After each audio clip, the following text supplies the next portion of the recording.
Good evening. Can you all hear me okay? Awesome. Good evening and welcome to our second annual Arch Collaborative Learning Summit Awards show. We're here tonight to celebrate the incredible progress several dedicated organizations have made in improving their clinicians' EHR experience. My name is Jason Hess, and I'm honored to be here tonight. In a few minutes, I'll hand over the microphone to our president, Steve Lowe, who will introduce our award winners. In my role at KLAS, and with the Arch Collaborative the last 8 years, I've personally had the opportunity to speak with nearly all of your organizations. So this has been really fun for me and for our team to have many of you here in person tonight.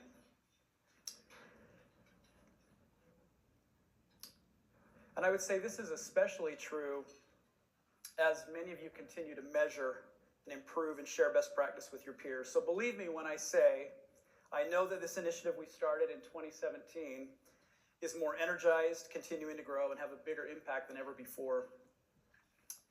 I had a recent experience that really caused me to pause for a minute and reflect on the great work you healthcare providers and vendors are doing together with the Arch Collaborative that I want to share. These are photos from the white coat ceremony for my son-in-law, John, just last week. Yeah, thank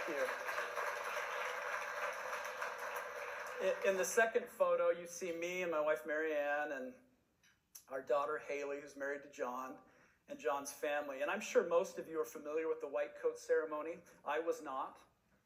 But this is a symbolic event typically held for first-year medical, nursing, and physician assistants, marking the beginning of their medical training.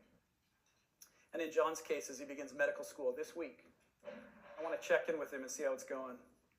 But at this event, there were nearly 200 new student doctors who were white-coated.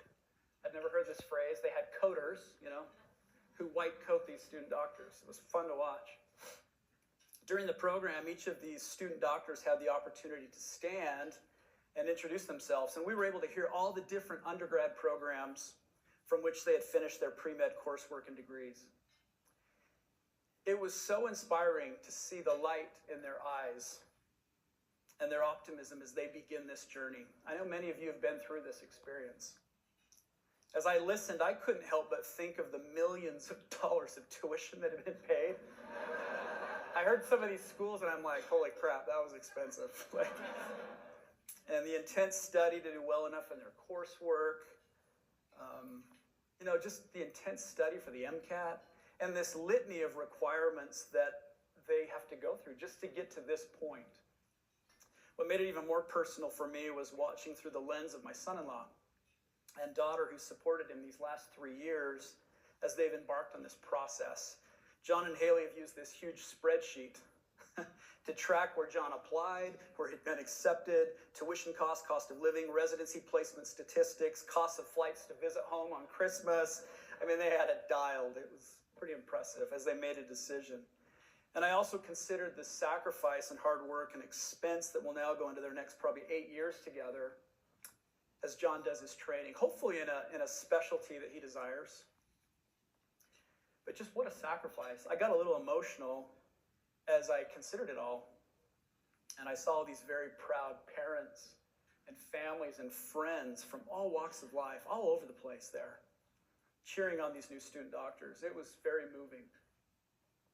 The dean of the medical school spoke and he shared a few thoughts. And I thought this will be interesting because I'm kind of in the biz on the outside looking in, right?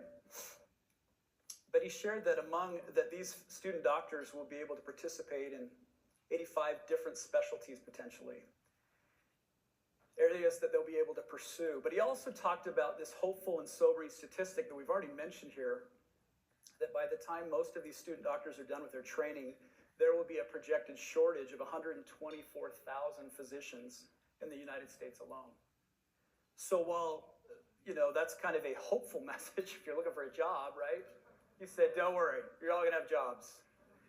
But I also thought about, what is that gonna mean, when you're in such high demand? What does that mean for your quality of life? And I get to see the data from all these Arch Collaborative surveys as they come in and consider burnout and some of those things. I also thought about the technology, what will that be like for these student doctors when they begin to practice medicine? So with the advent of AI and ambient speech and other capabilities that we're now seeing have a tremendous positive impact on clinicians, will technology help or hinder their work of caring for patients?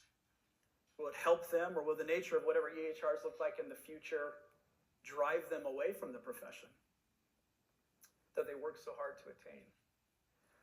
As I consider these questions for John and Haley and their future family in this wonderful profession that I hope will be just what they hope it will be, that the light of excitement in John's eye isn't crushed by burnout or disappointment in the future. I want to personally thank all of you who are here this week with the shared goal of helping to improve the experience of current and future generations of clinicians like my son-in-law, John. Thank you.